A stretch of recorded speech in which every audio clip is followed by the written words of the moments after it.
My cousin lied that I harassed her at 17 and destroyed my life, then demanded $50,000 for not ruining me. At 17, I lost my family, my future, and my name because of one fake story. 13 years later, she tried to blackmail me with the same lie, until I recorded her confessing every word. Hi, I'm Walter, 32, and when I was 17, my entire family threw me away because my cousin lied. She said I harassed her. I lost everything. My home. My friends. My job. And eventually, my future. 13 years later, when I'd rebuilt my life from the dirt up, she crawled out of the wreckage of her own choices and said this to me. You owe me. For not ruining you completely. Be grateful. Pay me. So I went nuclear. And I didn't just defend my name, I burned hers into the freaking ground. It started on a Thursday night in Phoenix. November 2010. I was 17, greasy from a shift at the auto shop, $8 an hour fixing brake pads on a Lexus some rich lady couldn't even spell. I got home just after midnight, smelling like metal and stress, ready to collapse. But the universe had other plans. Ashley, my 15-year-old cousin, lived 3 doors down. Blonde, bubbly, straight-A volleyball golden child who never got a no in her life. That night she got caught making out with some 18-year-old senior in a mall parking lot. A family friend saw her and called her parents. Boom. Whole house exploded. From my window, I could hear her dad, my Uncle Rick, screaming like she murdered someone. Her mom was crying in that rich person way, loud, dramatic, and all about optics. I turned up Call of Duty, trying to tune it out. 10 minutes later, my mom stormed into my room like she was a SWAT team. Downstairs. Now. No explanation. Just fury. I come down to find Ashley on our couch, makeup smeared, fake crying like a freaking soap opera audition. Uncle Rick and Aunt Marla were beside her, stone-faced. My dad stood in the corner with that look. The look that said, "You're already guilty. I'm just waiting to hear the charges." My mom nodded toward Ashley like, "Go ahead, sweetheart." Ashley looked up at me with these huge eyes and said in this tiny voice, "I didn't want to tell anyone, but Walter's been messaging me. Gross things. For months. He said if I didn't meet him today, he'd send everyone the screenshots." I blinked. What? That's insane. I've literally never even texted you. Aunt Marla cuts in. She showed us the screenshots. Your number. Your name. Everything. I turned to my dad. Check my phone. Seriously. Look. There's nothing there. He took it. Scrolled. Blank. Of course it was blank. Because it never happened. But then Ashley whispered. He probably deleted them. And just like that, I was screwed. My uncle stood up. She's 15, you sick little freak. I looked at my mom, she didn't meet my eyes. I looked at my dad, his face was stone. Pack your stuff, he said. You're not sleeping here tonight. And just like that, I was homeless. 30 minutes later, I was shoving my whole life into garbage bags. No one helped. Not even my mom. I slept in my Civic in a Walmart parking lot that night. The next day, my dad texted me. You're cut off. Permanently. No college fund. No health insurance. No family. Just gone. I lasted 2 more weeks in Phoenix. 2 weeks of walking into gas stations and having people look at me like I'd crawl through their daughter's window. 2 weeks of my coworkers suddenly not needing help this week. 2 weeks of my girlfriend ghosting me, of my classmates whispering in hallways, of every damn sidewalk feeling like it tilted away from me when I stepped on it. The final straw? Someone keyed the word perv into the side of my Civic outside the gym. Middle of the day. Packed parking lot. Nobody saw a thing.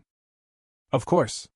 That night, I filled up my tank, took the $400 I had saved, and drove east until the map turned into possibilities instead of memories. I landed in Austin, Texas, 3 days later with $50, a busted back, and nothing left to lose. I lived out of my car behind a 24-hour gym, got a $10 membership just for the showers. Ate off dollar menus. Hustled Craigslist gigs. Moved furniture. Dug holes. Painted decks. Whatever. If it paid cash and didn't ask questions, I did it. It sucked. But it was better than the silence I left behind. By month 2, I found steady work on a construction crew. Foreman didn't care that I was 17, didn't care I didn't have a family, didn't care I was sleeping on a mattress in a rented room with 3 guys who thought deodorant was a government conspiracy. I showed up. I worked. That was enough. At 18, I got my GED and enrolled in night classes at community college. Business management. Accounting. Econ. I was good at numbers. Good at systems. Good at seeing how things should work, probably because I'd lived through so much that didn't. During the day, I worked. At night, I studied. On weekends, I started flipping electronics. It started small. Bought a busted Xbox off Craigslist for $20, replaced a chip for $5, sold it for $80. Did it again. And again. Pawn shops. Garage sales. Facebook Marketplace. I had a whole system. Track margins. Know your brands. Fix fast. Ship faster. By the time I was 20, I had a small online store. Nothing fancy. But it was mine. By 23, I registered Torres Electronics LLC, rented a tiny warehouse, and hired my first employee, Liam, a coding kid who knew how to fix motherboards with a toothpick and a prayer. The business grew. So did I. I had a bed. A house. A truck. A routine. But I never stopped looking over my shoulder. Because that one night in Phoenix, the lies, the silence, the exile, never really stopped living in me. Then came Hazel. Met her at a farmer's market, of all places. She asked me out. First girl who ever did. Smart, funny, sharp as hell. Didn't press about my family. Just said, everyone's got ghosts. I don't need to meet them to know who you are. We moved in after 6 months. Got engaged after a year. I told her there'd been a falling out. She didn't ask for details. Maybe she should have. Because that's when Ashley came back. 13 years after she set fire to my life, she found me. Called my business line. Left a message like we were old friends. Said she needed to talk. Said it was important. And I, in a moment of weakness, or maybe just unfinished fury, picked up the phone. That's when she dropped the bomb. She wanted $50,000. Family helping family, she said. You owe me for not ruining you completely. And then she added, it's either the money, or I send those screenshots to your fiancé. To your clients. To anyone who matters. That's when I realized. She wasn't done ruining me. But this time? I was ready. 3 days after Ashley called, Hazel came home early. I was in the garage, elbow deep in a busted MacBook, when I heard the door slam like punctuation. She stood in the doorway, pale, eyes locked on me like I just admitted to murder. She didn't say hi. She said, who the hell is Ashley, and why is she sending me screenshots of you sexting your 15-year-old cousin? It hit me like a pipe to the chest. She was holding her phone out like it was radioactive. And there they were, the screenshots. The same ones Ashley had fabricated 13 years ago. Same fake messages. Same lies. Same nuclear payload, just repackaged for 2023. She said you threatened her? Hazel said. That's why she skipped school. That's why your family kicked you out. I stepped forward. Hazel, it's fake. It's always been fake. She got caught with some senior and lied to cover her own butt. She admitted it. She said you'd say that. Hazel interrupted. She also said you've been running from this for over a decade. That your entire family cut you off because they knew you did it. She was shaking now. Angry. Afraid. And worst of all, doubtful. You never told me about her. You never told me why you left at 17. You never talk about your family, ever. I always thought it was just drama, not this. My stomach dropped. Because I didn't do anything. She made it all up. And now she's blackmailing me. Hazel looked at me like she was looking through me. Like everything we built was melting between us. You lied by omission. She whispered. You let me build a life with someone who might have, who could have. I didn't. You flinch every time I ask about your past. You never call your parents. You think that doesn't scream guilt? I think it screams trauma. I snapped. From being betrayed by my own family. From being abandoned. She set her ring on the workbench like it weighed 1,000 pounds. I can't marry someone I don't trust. Hazel. I'll come for my stuff tomorrow. Don't be here. And just like that, she was gone. It was like being 17 all over again. Accused. Judged. Guilty until proven innocent. Except this time? I wasn't going to curl up and disappear. I'd spent 13 years clawing my way out of the shadow she'd thrown me into. This time, I wasn't going to survive. I was going to burn everything she'd built to the ground. The next morning, I got to work. Pulled every bank statement from 2010. GPS data. Time cards from the auto shop. Social media posts. Anything that could prove where I was and what I wasn't doing. Then I called Liam. My tech guy. My day one. You ever do digital forensics? I asked. He laughed. Only when I'm bored. Send me what you got. I forwarded him the fake screenshots Ashley sent Hazel. 3 days later, Liam called me back. Dude, he said, these screenshots are so fake, it's embarrassing. And then he walked me through it. Timestamp formats? Wrong for 2010. The iPhone UI in the screenshots? Didn't exist until iOS 9 in 2015. Battery icon shape? Too modern. Compression artifacts? Screamed image editing. Honestly, he said, this wouldn't even pass as evidence in a high school debate club. Can you prove it in a report? Already working on it. I leaned back in my chair, hard hammering. I had the tech. I had the motive. I had the smoking gun. But that wasn't enough. Because no one listens to logic when drama screams louder. So I needed one more thing. I needed her to say it. Out loud. That she lied. That she faked it. That she was blackmailing me. And I needed to record every word. Texas is a one-party consent state. As long as I know it's being recorded, it's legal. And that was all I needed to hear. So I bought a voice recorder. Tested it. Practiced. Set the trap. And then? I called Ashley. Said we should meet. I had her money. She practically purred on the phone. See? I knew you'd come around. I smiled. Yeah, I said. Let's talk. We met at a Tex-Mex place on the east side of town. Dos Hermanos. Booth in the back, near the kitchen where the noise would mask everything but the table mic I'd planted, disguised as a fancy pen. I got there early. Set the recorder to stand by. Ordered a water and waited. At 12:05, Ashley walked in. She looked worse than I expected. Tired. Frazzled. Worn down by life in the way karma does best, slow, grinding, with receipts. She had 2 kids now, I'd learned. 2 different dads. Mather in the picture. She worked part-time at a med spa and had been evicted twice in the last 18 months. She sat down across from me like she owned the place. So, she said, all smile and fake sympathy. You came. I did, I said. But before we get to money, I need to understand something. After all these years, why now? Ashley sipped her Coke like we were catching up for Thanksgiving. I told you. I'm in a tough spot. You're doing well. It's only fair. Fair, I repeated. She leaned back, relaxed. Confident. Look, I didn't ruin you, Walter. You're fine. You've got a business, a house, probably a Tesla or something. If anything, I helped you. Struggle builds character. You saying I should thank you for what you did? I mean, she smiled. You're welcome. My blood ran ice cold. But I didn't show it. I leaned in. Just so I understand. Those screenshots. From 2010.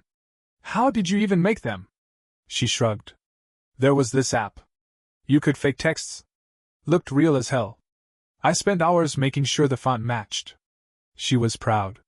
Like it was a science fair project that got her out of being grounded. What about the stuff you told your parents? My parents? I panicked, okay? I got caught skipping school with Noah. Mom was losing it. I had to say something big. And you were right there. You never felt guilty? She scoffed. I did. But you were always the quiet one. Everyone believed me. You got over it, obviously. I was homeless, Ashley. And now you're not. So what are you crying about? I sat back. Kept my voice even. So you blackmailed me. Lied. Ruined my life. And now you're here. Asking for $50,000. Why do you think you deserve that? Because I kept my mouth shut, she said, sipping her drink. I could have really screwed you. Police report? News story? But I didn't.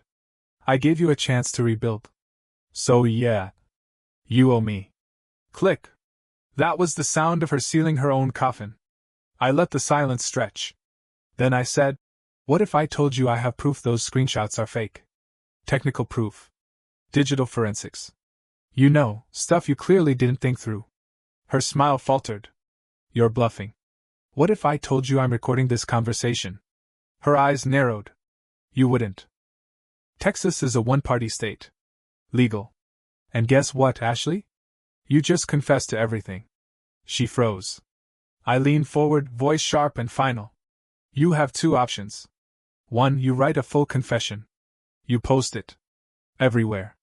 Facebook. Instagram. Family group chat. You own what you did. Or two. I take this recording, my forensic report, every damn shred of proof, and I file a lawsuit so hard CPS won't even let you look at your own kids without a supervised visit. Ashley stared at me. And for the first time in 13 years. She looked scared. Walter, she whispered. Please don't do this. No. You don't get to beg. You burned my life down at 15. And now, you tried to finish the job. I'm giving you one way out. One. She looked around the restaurant like someone might come save her. No one did. Then she pulled out her phone. I'll write it, she said. The confession. And you'll post it. Now. While I watch. She started typing. And I watched as the girl who destroyed me finally, set fire to herself. Ashley's thumbs were shaking so hard she kept mistyping her own confession. And I didn't let a single typo slide. Fix it, I said every time her wording softened the truth. Not. I might have exaggerated. Not. Things got complicated. Not. We all made mistakes. No. She typed. I lied. I fabricated evidence. I falsely accused my cousin to cover up my own behavior. And when she paused to wipe her eyes, I didn't blink. 13 years. 13 years of a stain I didn't deserve. 13 years of dragging the weight of her lie like it had my name engraved on it. She owed me accuracy. When she finished typing the Facebook post, she looked at me with eyes that weren't teary anymore, just hollow. Please, she whispered. Do I really have to post it? You hit publish, I said, or your life becomes a courtroom exhibit. She stared at her screen, then tapped the button. Post. Public. Live. Within seconds, her phone exploded, buzzing nonstop, vibrating across the table like it was trying to escape what she just unleashed. Comments hit instantly. Shock. Rage. People tagging each other. Family members typing full Shakespeare monologues in real time. Ashley looked like she might vomit. We're not done, I said calmly. Instagram? No, Walter, please. Now. I watched her copy the confession, word for word. No filters. No softening. No hiding behind emojis. Just the raw truth from the girl who once cried on a couch while my whole life burned. When she hit post, her face collapsed into her hands. Not fake tears this time. Real ones. The kind that come when a person realizes the universe has finally stopped letting them slip consequences under someone else's doorstep. Group chat, I said. She froze like I'd asked her to drink poison. Walter, my parents, your parents, they'll tell them the truth, I said. All of it. She typed into the Torres Miller family thread. A long message. Her confession. A chaser of sorry. She hit send. The replies came instant. Rick, her dad. Ashley. What have you done? Marla. Is this a joke? My mom. Where is Walter? Does anyone have his number? My dad. My God. My phone buzzed too, calls, texts, voicemails, but I didn't touch it. Ashley looked up at me, mascara streaking like black cracks down porcelain. Can I go now? She whispered. I leaned back, calm. Cold. Unmovable. One thing, Ashley. I held up the pen recorder. If you ever try to walk this back, if you delete the posts, claim coercion, tell some sob story about being pressured, I press charges. Civil, criminal. CPS. Everything. I won't, she cried. I swear. I won't. Good, I said. Because your kids deserve a mother who tells the truth. Or at least one who's too afraid to lie again. She fled the restaurant like the building was collapsing behind her. Then I sat. Finished my water. Watched the confession go viral. The shares. The comments. The disbelief turning into anger. And the anger turning exactly where it belonged, for once, not toward me. Toward her. Toward the lie. Toward the damage she'd done. By the time I walked out of Dos Hermanos, half our hometown had already seen the truth. And by sunset, the other half was messaging me things they should have said 13 years ago, but couldn't, because they were too busy believing the wrong child. Here's the funny thing about truth. It moves slower than a lie. It doesn't explode instantly. It crawls. Claws. Climbs. But once it reaches daylight, it burns everything that tried to bury it. And Ashley's life was already catching fire. Her job found out, fired her within 24 hours. Her landlord found out, eviction notice taped to her apartment door. Her exes found out, both suddenly very concerned about custody. Her friends found out, unfriending her so fast her phone probably overheated. Meanwhile, the calls from my parents kept coming. My mom crying. My dad begging. Both suddenly remembering they had a son. Too late. Hazel tried to come back too, showed up at my garage 4 days later with the ring in her hand and 1,000 apologies on her lips. But apologies don't grow roots in poisoned ground. I closed the garage door behind her, and for the first time in my life, I wasn't the one getting left. Ashley had set the match 13 years ago. I finally let it burn. And I wasn't done. Not yet.